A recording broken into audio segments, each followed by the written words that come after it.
Here we divide 155 by 2 in a long division method.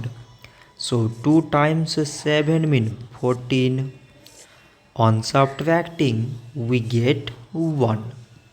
So now this 1 is less than 2. So we bring down the number beside this 5. So it became 15.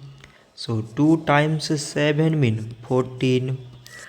On subtracting we get 1.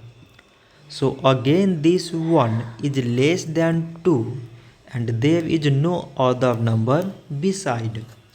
So we put here decimal so that we take 0. So now it became 10 and 2 times 5 means 10. On subtracting we get 0. So 155 divided by 2 we got 77 decimal 5. So this much for today and thanks for watching.